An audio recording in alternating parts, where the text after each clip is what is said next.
आदरणीय मेरे प्रिय दोस्तों और भक्तों, आपके समक्ष एक सूक्ष्म वृत्तांत जिसका नाम है अद्भुत अतिथि संस्कार, जो कि ब्रह्म पुराण से ही लिया गया है।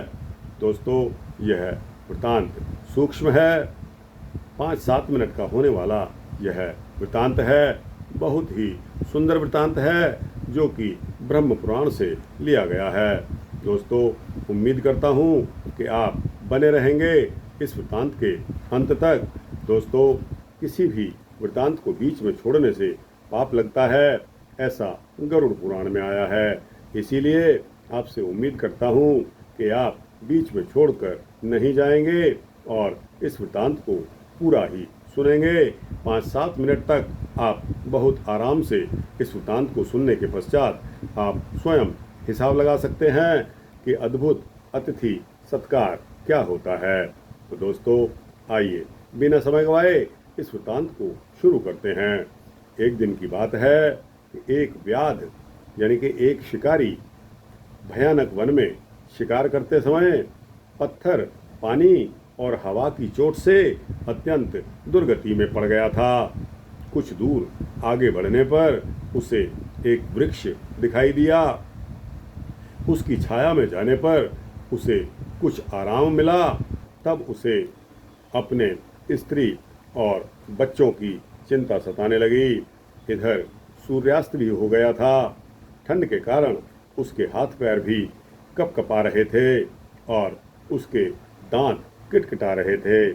उसी वृक्ष पर एक कपोत अपनी पत्नी की चिंता में घुल रहा था। उसकी स्त्री पतिव्रता थी और उसे अभी चारा चुगकर आई नहीं थी। वस्तुतः वह इसी व्याध के पिंजरे में पड़ी थी। कपोत उसके न लौटने पर विलाप कर रहा था। पति का विलाप सुनकर कपोती बोली कि हे नाथ, मैं पिंजरे में बंधी हुई हूँ, कृपया आप मेरी चिंता ना करके अतिथि धर्म का पालन करें। यह व्याध भूख और ठंड से मरा जा रहा है। सायंकाल अपने आवास पर आ भी गया है। यह आर्त अतिथि है।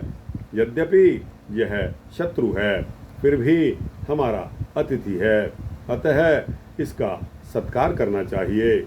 इसने जो मुझे पकड़ रखा है वह मेरे किसी कर्म का ही फल है।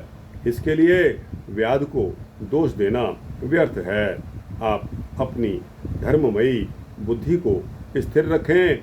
थके हुए अतिथि के रूप में सारे देवता और पितर पधारते हैं। अतिथि सत्कार से सबका सत्कार हो जाता है। यदि अतिथि निराश होकर लौट जाता है तो सभी देवता और पितृ भी लौट जाते हैं। आप इस बात पर ध्यान न दें कि इस व्याध ने आपकी पत्नी को पकड़ा हुआ है, क्योंकि अपकार करने के साथ जो अच्छा बर्ताव करता है वही पुण्य का भागी माना जाता है। दोस्तों, पुण्य कमाने के लिए सब कुछ भूलना पड़ता है। दोस्तों, कपोत अपनी पत्नी के धार्मिक प्रवचन से बहुत प्रभावित हुआ। उसने धर्ममयी उसके अंदर बुद्धि जाग पड़ी।